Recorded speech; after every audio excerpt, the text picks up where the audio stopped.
This is the Wheel of Famous Stories, and this is the Wheel of Famous Styles. I'm an animator, and I'm about to spin both of these wheels and animate whatever combination we get. We'll make a few animations throughout the video, and it'll be up to you guys to determine if these bizarre mashups are absolutely cursed or surprisingly blessed. Okay, so to start, let's see what famous story we're going to be animating first. Okay, Bluey. So Bluey in the style of Hanna-Barbera. Okay, I like that. Those of you who might not know what Hanna-Barbera is, they made the Flintstones and Yogi Bear and Scooby-Doo. We're gonna get to see what a very modern cartoon would look like in a very old school kind of style. We'll see how cursed this one comes out. So we're starting with Bluey in the Hanna-Barbera style. And if we're doing Hanna-Barbera, then we need to talk about impact sound, cell animation. In my last video, I talked a lot about cell animation, the old way of producing animation physically, where artists would ink and paint every frame onto celluloid sheets and take photos of each of those paintings to create the illusion of movement when played back. This is how cartoons were made before digital. Now, cell animation hasn't been used in decades, but in my last video, I actually tried real cell animation myself to recreate the look of SpongeBob's first season. Evil pancakes. Stay tuned to the end of this video to find out how you could win one of those cells, by the way. I mentioned in that SpongeBob video how a lot of animators have tried to mimic the cell look with digital animation, and how it might just kind of be impossible for that to ever look as good as actually just doing it for real. But I've always wondered if that's actually true. I feel like it probably could be done. So to challenge myself in a totally different way for this video, I'm going to use the expertise I gained working with actual cells to see if I can recreate the cell look entirely digitally. But of course, I'm not going to be using AI at all because I don't like it, and I don't really even think it would be helpful for this or make it better in any way. Now, I said in my last video that no one's ever made a digital animation trying to emulate the cell look that actually looks convincing, but that's not exactly true. There is one person, one artist right here on YouTube who I think might have cracked the code. Coming to you from beautiful downtown Fortitude Valley, it's the Harry Gold Show. Harry Gold is an art YouTuber known for drawing character style swaps and mashups a lot like this video. And all his sponsored segments are done like old cell animated commercials. Not only do they look pretty fucking close to real cell animation, but the characters he comes up with are just so adorable and feel so much like real vintage ads. I just love everything he does. So since Harry makes the most convincing fake cell animations I've ever seen, I thought that before trying my own hand, I ought to consult with the expert himself. Mr. Gold, welcome to the channel. Thanks for having me on, Mr. Macaroni. It's a pleasure to be here. So excited to have you on. My first question is just what programs do you use? That depends. For creating high-definition stills of individual fake cells, I allow Adobe Photoshop to ransack my bank account. But for forgery in motion, a software called Toon Boom Harmony is where I park my stylus. It's a Canadian invention, like Ryan Reynolds and complaining about America while copying it in every possible way. Now for the line work, what kind of brushes do you use? Do you find that there's some that look more like traditional ink? I'd always recommend using a brush with at least a little bit of roughness to it, because that perfect digital vectorized sharpness just doesn't exist in physical mediums. But early 60s Hanna-Barbera used a much slicker line style than the scratchy stuff you see in Scooby-Doo. It's like talking with your friends versus talking with your parole officer. You gotta pick the right degree of coarseness for the situation. And what kind of effects do you use on your animations? I always overlay a low opacity photograph of a smooth surface over my fake animation cells. It gets some texture and grain in there that makes the thing feel more physical and real. Bleeding the colors into each other just a little, as well as having it cast a shadow like a real physical object would, helps with all that too. Or you could just go and do it on a real animation cell, like one show-off I could mention. Harry, what's your biggest piece of advice for me? What's your secret? What's the reason your cell animations look so convincing? Really, the key to all of this is just observation. Study the imagery you're trying to replicate carefully and observe what makes it look the way it looks. These things ain't just for staring at the sun. Use them. Thanks, Harry, for all the great advice. I think I'm ready to give it a try. But since I have you here and you're such a king of style swaps, would you maybe like to do the design for Bluey in the Hanna-Barbera style? with pleasure. Now the funny thing about these illustrations is, while putting Bluey and Bandit in the Hanna-Barbera style is not that complicated, that studio has a shortage of dogs like Walton Goggins has a shortage of teeth. This just isn't what these characters would have looked like if Hanna-Barbera had produced this show back in 1962. For one thing, they definitely would have used fewer colors to cut costs, and given it a collar so that it's easier to animate the head separately from the body, just like every other HB character of that vintage. Not to mention that androgyny was not quite so in vogue then as it is now, so Bluey absolutely would have been designed to look much more overtly girly. Fashions have just changed so much in all that time that even if you filter modern Bluey through that old art style, you still get something completely different from a period-accurate blue female Australian dog. And then if it doesn't look enough like Bluey, all your commenters will think I'm a fraud. And that would make me feel bad. Yes, yes, yes, this design is spot on to the Hanna-Barbera style. I don't care if people say it doesn't look like Bluey, because look, we're out here trying to be as accurate as possible to the art style selected by the wheel. This design is exactly accurate to the Hanna-Barbera style, and also, it's just so stinking cute. Thank you so much, Mr. Gold. We're using it. If you like my channel and you somehow haven't seen Harry Gold, you're missing out. Go on over and subscribe. I also recommend watching all of his lesser viewed videos. There's some real hidden gems on his channel. He's hilarious, he's really skilled, and the content is so high quality.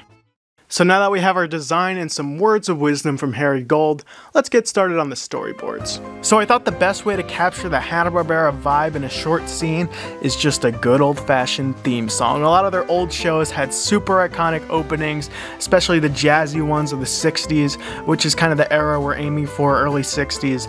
And I thought I could make one for Bluey in the same vein, just a fun little number with visuals of Bluey and her dad playing around in the backyard. Now I don't actually know how to write music, but I do like to come up with little tunes in my head, record myself singing those tunes, and then sending it to actual musicians to transcribe it into real music. So for the Bluey Hanna-Barbera song, I came up with a little tune, recorded myself singing it, but warning, it's a bit cringe. She's Bluey. She's kind of silly and screwy. So I sent that recording to a freelancer I work with called Laxman. You can find him on Fiverr. He's a great transcriber of my nonsense, and I worked with him to turn my tune into an actual MIDI music file.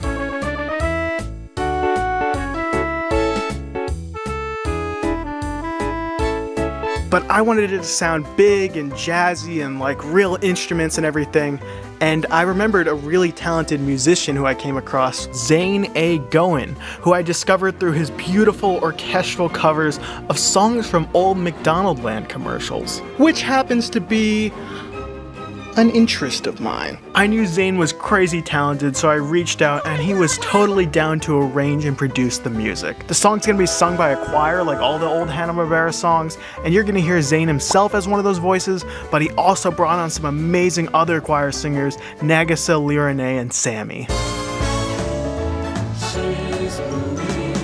They're all so talented and you're gonna get to hear their work soon, but first, I gotta actually animate this thing.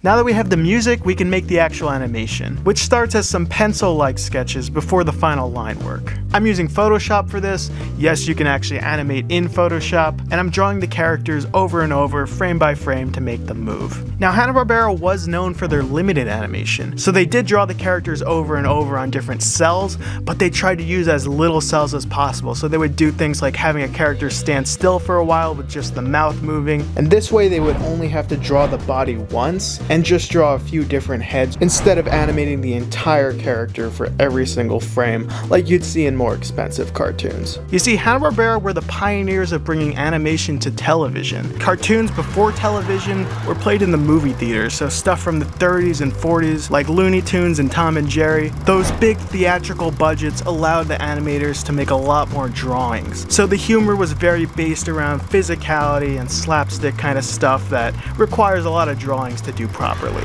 But for television, the budget is much more limited, so Hanna-Barbera figured out they can make cheaper cartoons if they're more dialogue-based with shows like the Flintstones, rather than expensive physical comedy like Looney Tunes. The comedy is more situational, it's more like a sitcom, but they still use the medium of animation to make stuff like talking animals and crazy things that could never be filmed in live action. Or well, shouldn't be filmed in live action. So I looked closely at the limited animation Hanna-Barbera used, and I leaned heavily on reference clips like Huck Tua over here for my own character walk cycles and other little bits of animation. For Bandit, Bluey's dad, I just went with a taller, more masculine looking version of the Harry Gold Bluey design. Basically an Augie Doggy kind of vibe, and I think it works. Also, to really immerse myself in the world of Hanna-Barbera, I actually modded Photoshop to add Hanna-Barbera sound effects to my workflow.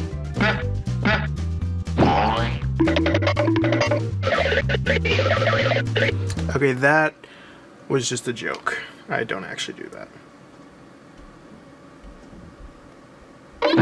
But for real though, I do want to mention that I'm still developing my own skills as an animator, and I did struggle with some parts of this a little bit. Certain things like Bluey on the swing took a few days of me revising, but I leaned on my references and I took my time and worked through it until I was satisfied and thought it looked right. But I love challenges like this because working in someone else's style kind of pushes you out of your comfort zone, but it also gives you a chance to play and learn new things as an artist. For the backgrounds, which were all actual paintings in old Hanna-Barbera cartoons, I called in an assist from Yin Yan Geo, who you remember from my SpongeBob video. The guy is incredible at making digital paintings that look traditional, and he did a fantastic job capturing Bluey's backyard in that Hanna-Barbera style. That's what's so great about collaboration though. There's already so many different people working on this short little intro I'm making, but they're all helping make it so much greater than it ever could have been with just me. But next it was time to digitally ink all of my frames, and I did a lot of experimenting with different Photoshop brushes, studying the actual cartoons to see what was the closest match. I went with Harry's advice and found a brush that's mostly smooth, but with a little bit of roughness that kind of looks like real ink. It's called Gilf Pro 2. Gilf. Not Gilf. I'm going over each and every frame and taking my time to ink it in a way that seems to match the quality of the actual cartoons. I want to match that variation in line width that the cartoons have and make sure it doesn't look too perfect and clean, intentionally putting in little mistakes and imperfections. Now for painting the digital cells, Harry Gold talked a little bit about how he'll use textures to try and make the cells look like real objects. I did a little bit of that. I added a little bit of grain texture to each of my cells, but I also thought maybe it could look extra convincing if I just directly ripped textures from real Hanna-Barbera cartoons. I went into Photoshop with HD screenshots of the actual cartoons, courtesy of MeTV Toons, great channel, and I carefully selected just certain colors, copying and folding them over again on themselves to create these walls of flesh, if you will, of all different colors. And I altered and changed these colors, but it was good to have a few different colors just as bases to start from. So for each frame, I paint bucketed placeholder colors inside the line work, and then pasted the cell textures I extracted from the actual shows right inside the digital cells. Now, one thing I realized when I was making my own cell animation is just how much the photos look like real photos. What I mean is when you really zoom in on those cell photos, you can see how certain parts are lighter and darker along the outlines. There's some variation in the lighting that's a bit telltale that yes, you're looking at a real photo. And I tried my best to recreate that in Photoshop on each frame by selecting the border around each color and lightening it and saturating it slightly. If anyone watching this is interested in trying it out themselves, I'll actually put a Google Drive in the description with a more detailed tutorial on how I did it, and also a few of those cell textures I was talking about. I also wanted to include a little bit of dirt. I don't know if that's dirt or what that is, but sometimes there's a little bit of extra something crust on the cells. Also the colors of the different cells not matching exactly right. All these little imperfections I noticed when studying the actual Hanna-Barbera shows, especially those remasters from MeTV Toons, which is like the modern day Boomerang. And speaking of Boomerang, let's speak about Boomerang. As a Gen Zer, Boomerang is how I saw Hanna-Barbera cartoons growing up. For those who don't know, it's a spin-off channel of Cartoon Network that just played old cartoons, mostly Hanna-Barbera shows, and they had these amazing bumpers for every show that featured old toys and merchandise shot in really cool ways. So I thought, how cool would it be if I made this Bluey cartoon look like it was really playing on Boomerang? Well, if we're doing that, I gotta make a Boomerang bumper. And if I'm making a Boomerang bumper, I gotta make a Bluey toy. So I came up with a concept for a Bluey toy that looks like it could be from the 60s. It's very inspired by old Hanna-Barbera toys you'd see on Boomerang, and in particular these weird bubble bath bottle things from the 60s that I kinda like. I worked with a super talented 3D artist, Nasiel Stillo, to sculpt it into an actual 3D model. Nasiel is super skilled. I've worked with him on a few projects before. I'll put his links in the description if anyone wants to check him out. So next I had that model 3D printed, and I sanded it down a lot. Be sure to wear a respirator and sand your prints outside. I sprayed it with a primer and then some glossy blue spray paint. The glossy finish was a bit inspired by this Alvin Chipman Bubble Bath Bottle 3 beautifying bath product. I used Testors model paints for some additional colors, which I thinned down with water, building up the color with many coats so it would come out nice and smooth like the paint on a real toy. I had this motorized Lazy Susan that I painted green so I could film it on a green screen spinning around like a real Boomerang bumper. Also for the Boomerang voice, I got in touch with Alex Walker Smith, a super talented voice actor who I'll talk more about later in the video. You're watching Boomerang from Cartoon Network. For the actual cartoon, all that was left was compositing it, which I did in After Effects. I was pretty sparing on the drop shadow effect that cell animation is a bit famous for. Sometimes you can definitely see it, but I feel like it's more realistic if it's actually pretty subtle most of the time. To make the audio sound like it's from 60s TV, I used the RC20 Retro Color plugin. I put some film grain on the video, and the cartoon was done. Now, one thing I like to do to make stuff look old is recording it onto a VHS tape. This is a fairly easy thing to do if you have a VCR, a DVD player, and a capture device, and I never understood why professional movies and shows often just use a shitty fake looking VHS effect instead of just doing it for real. And with that, it was finally finished, so without further ado, here's Bluey in the Hanna-Barbera style, or as I like to call it, Bluey 1962-y.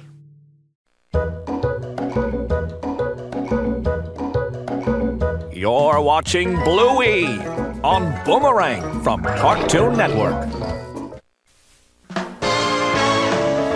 She's Bluey. She's kinda silly and screwy. And though she's little and puny, she makes the whole world shine bright and gay. 'Cause Bluey makes us laugh every day.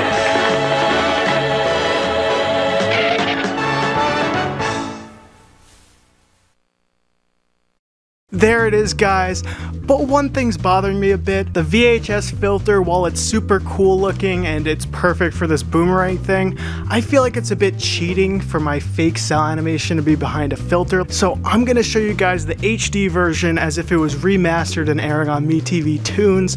If you don't want to see it again, skip ahead like 30 seconds. She's Bluey. She's kinda silly and screwy. And though she's little and puny, she makes the whole world shine bright and gay. 'Cause Bluey makes us laugh every day.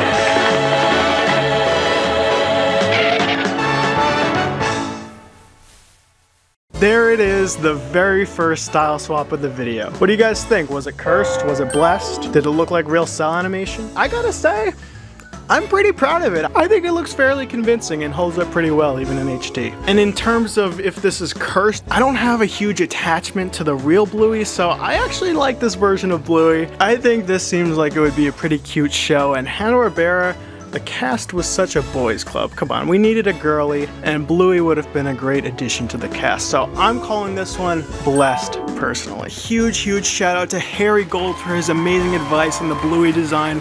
Love that design so much. Yin Yang Geo, incredible job with the background. Zane going, knocked it out of the park with that music, and the other singers, Nagisa, Lirane, and Sammy, all did so great. Thank you all so much. Guys, all of their links are in the description. Please, please, please go show them some support. But we're just getting started here because it's time to spin that wheel again. Okay, let's see what famous story we're gonna be animating next. Breaking Bad, okay. That can be interesting. Let's see what style we're gonna do Breaking Bad in. YouTube story time, okay. I have a feeling this is gonna be pretty interesting. Let's see Breaking Bad as a YouTube story time animation. Alright, so let me just say up front that I'm not going to be spoiling anything past the first episode of Breaking Bad. That's right, Season 1, Episode 1 is what I'm going to be adapting here and not spoiling anything past that, although I will be using Walter White's look from later in the show because it's just too iconic. And the style is YouTube story time, so I think this is going to be fun. I'm sure many of you remember the YouTube story time era from around 2016 when these videos of people animating little anecdotes from their lives became very popular on the platform. A lot like Hanna-Barbera, these animators were forced to innovate with limited animation to make animation actually profitable on YouTube, something that I haven't quite figured out myself. The thing is, there isn't one specific style to YouTube story time. It was a whole bunch of animators who used a whole bunch of different styles, and the quality would vary a lot. But there were definitely trends to it. They were usually white blobby people with circular heads. With my Walter White design, I wanted to keep it super simple, you know, white blobby storytime guy, but with Walt's famous glasses and goatee. Some of the storytime channels were great, super funny, super well animated videos. Other channels, unfunny, you know, cringy XD kind of humor. And I think that's exactly what Walter White would have made. So I knew for this I had to find the perfect voice for Walter White to deliver this long story time monologue. And after my last video blew up, I actually made a Google form where people can apply if they're interested in doing voices for my videos. It's still in the posts tab on my channel if anyone's interested. But I got a lot of responses, including this one person who said they specialize in Luigi, games and sex ed tape, Toads, Muscle Man, and MatPat. I read that and I was like, I need to hear these. Oh yeah, Luigi time. Hello, Mario. Oh yeah. You know who else has a first-generation Nintendo Entertainment System? My mom. Hello, Internet. Welcome to Game Theory. Not bad, not bad. So I had a few people send me audition recordings for Walter White, and there were a few good contenders. I ended up going with Alex Walker Smith, who you heard doing the Boomerang voice earlier. My name is Walter Hartwell White, and this is the story of how I broke bad. So then I wrote a script, and I was watching back a lot of old storytime videos to get inspired, and I wanted Walt to have that quirky kind of humor I was talking about. The main joke, of course, being that the story he's telling is a little less quirky than the way he's presenting it. I got the voiceover from Alex, and then it was time to start animating. For Walter White talking to the camera in that white void, I drew a few different poses in Photoshop. I did want it to look good, like Walt does have some real artistic talent here, but also not too good. I used the default brush in Photoshop with no pen pressure sensitivity. Not all the storytimers had fully lip-synced mouths, but some did, so I decided to include that. The animation of storytime is very limited and simple. Oftentimes it just cuts between two drawings back and forth. Some storytimers like the Odd Ones Out would even use stock photos for their backgrounds or different assets for comedic effect, but it also makes it easier because you don't have to draw as much. And finally, I assembled it all in the editing software Vegas Pro. It does feel kind of silly that I said so much about the Bluey one and not a lot to say about making this one, but that's just kind of the truth of it. I mean, this is the kind of style for YouTubers to pump out videos on a regular schedule. It didn't really challenge me a lot, but I did have a lot of fun doing it. And without further ado, I hope you guys enjoy Breaking Bad in the YouTube storytime style, or as I like to call it, The Time I Made Meth. My name is Walter Hartwell White, and this is the story of how I broke bad. And boy, oh boy, did I break it. I took that bad and I broke it beyond repair, beyond anyone's repair. No hope for reconstruction. I'm a high school chemistry teacher, and let me tell you, the kids I teach are, well, they're not the brightest. Like this one time a kid asked me if hydrazine is a metal. Seriously, my guy, how dumb can you be? Anyway, one day, I was just standing around, when all of a sudden, I just freaking passed out. I was rushed to the hospital, and the doctor told me I have freaking lung cancer. I'm not even joking, guys. I think I probably sharded a little when I found out. But what sucks is that I have a whole family, and they're gonna need money and stuff after I die, so I had to figure out a way to make a lot of money fast. And then I remembered this movie I saw with Al Pacino one time, where he has all these drugs and stuff, and he made a lot of money. So I thought to myself, hey, I could do that, man. Now, my brother-in-law, Hank, is an agent for the Drug Enforcement Administration. And one day I got to do a ride-along with him and see them raid a meth lab. They just left me alone in the car at one point, and guys, when no one else was looking, I saw the meth maker himself escaping the house. And I noticed it was actually a former student of mine, Jesse Pinkman. Yeah, that's his actual name, Pink Man. And he's not even pink or anything, he's just a regular guy. Imagine if he was actually pink, like literally the color pink. If you had like 5 of them, you could make the Pink Man group, you know, like instead of the Blue Man group. Wait, how many members are in the Blue Man group? Is it 5 or is it 4? But anyway, this guy isn't actually pink, he's just really weird. But I'm gonna draw him pink because it's funnier that way. So I teamed up with the Pink Man group, this Pinkman dude, and we drove an RV out into the desert to cook some meth. I was too scared to actually smoke it because it smelled kinda like grape nuts. You know that cereal grape nuts that's not actually anything like grapes or nuts? Ugh, those are gross. Anyway, all of a sudden these 2 mean guys showed up all mad at Pinkman for some reason. I think he farted on their bagels or something. But guys, the meanies had freaking guns. Like, actual guns. And they were gonna shoot us. God, I really hate those guys. They're a bunch of fliffy flutters. I just made up that expression. That's how angry I am. Anyway, but no, this part's awesome. So they were forcing me to make meth at gunpoint so they could like copy how I do it, because I do it really good, you know? But secretly, I was actually synthesizing phosphine gas right there in front of them, and they had no idea because they're so dumb. So right when it was ready, I smashed it and covered my mouth because I knew what was coming. They didn't, and they breathed in the deadly phosphine gas. It was pretty much clutch, guys. I felt like Bruce Willis in Die Hard when he like jumped out of the way just in time or whatever. I freaking love that movie. I watch it every year at Christmas. Some people say it's not a Christmas movie, and they're just a bunch of dum-dums. Okay, but seriously, I almost died, and it was really crazy, so yeah. My wife still doesn't know about any of this, so hopefully she doesn't watch this video or anything. But if you're watching, Skylar, then, meow? There it is, guys. What do you think? Cursed or blessed? The voice actor Alex actually improvised a lot of those lines, and I was laughing my ass off when I first heard the recording he sent. Huge shout out to Alex. He totally carried this animation. Please go show him some support, guys. I'll put his links in the description. I think it's super funny. Maybe it's a little cursed that Walter White would make this. Let me know what you guys think. All right, let's head back to the wheel for one last spin. Okay, last one, guys. Hopefully it's a good one. Let's spin for the story.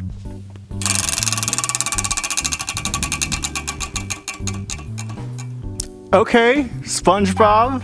I smell thumbnail. Let's head on over to this one and see what our style is going to be. Rick and Morty, okay. Interesting combination. Not what I would have expected. Let's see if SpongeBob in the Rick and Morty style is cursed or blessed. So for our final swap, SpongeBob in the Rick and Morty style. I'm actually still quite a fan of those early Rick and Morty episodes with the really stupid, improvised kind of comedy, and I'm gonna kind of try and go in that direction with this SpongeBob animation. For the characters, I'm just doing SpongeBob and Mr. Krabs to keep it simple, and for their designs, I looked a lot at the weird alien creatures and background characters of Rick and Morty to sort of figure out how their features might be rendered in that style. Now I want this version of SpongeBob and Mr. Krabs to have a Rick and Morty kind of dynamic, and I even want them to sound just like Rick and Morty. And I managed to get in touch with the ultimate voice actor to bring these characters to life.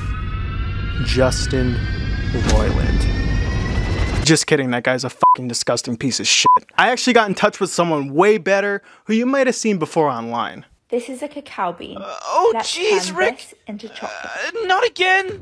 This is Sean Kelly, and he went viral on social media a few years back for his shockingly spot-on Rick and Morty impression. Mr. Meeseeks, look at me. He sounds so perfect that in 2023, when the actual voice actor Justin Roiland was fired for doing unspeakable things, I was totally convinced Sean would get the role. And even though the internet rallied behind him, sadly, Adult Swim decided to go in a different direction. And now the characters sound interesting. Earthworld is a mess. No creative consistency. But Sean is still a voice actor and a super cool guy who's doing his own thing on social media. Let's go. So I reached out to Sean and he was totally down to be part of the project. Hi, Test Macaroni. What up? Now, Rick and Morty is animated in a program called Toon Boom Harmony, which Harry Gold mentioned earlier. The show uses digital puppet animation where the characters are only drawn once, then rigged and posed by the animators to create their different movements. I'll be honest, I don't know a lot about digital puppet animation. I'm more of a frame-by-frame animation guy. I've never used Toon Boom before. I've never really rigged a character, but I want to be as faithful as I possibly can, so I'm going to put in the time to learn Toon Boom and make it just like how they make Rick and Morty.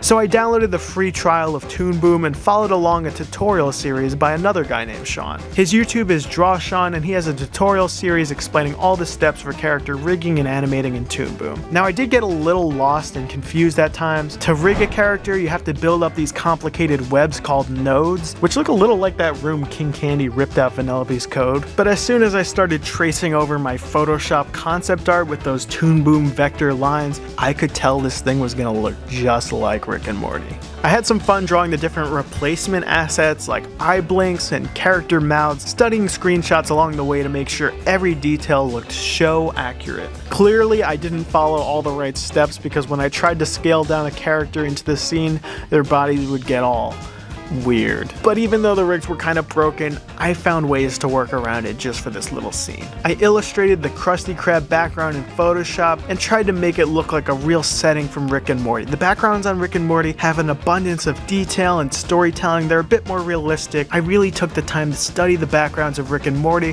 which I think are also done in Photoshop by the way, and match that style as closely as I could. The actual animation only took about 2 days. It's just one shot of two characters talking, but I'm hoping that the silly, improvised sounding dialogue I wrote delivered by Sean Kelly will capture some of those classic early Rick and Morty vibes. And with that, the animation is finished.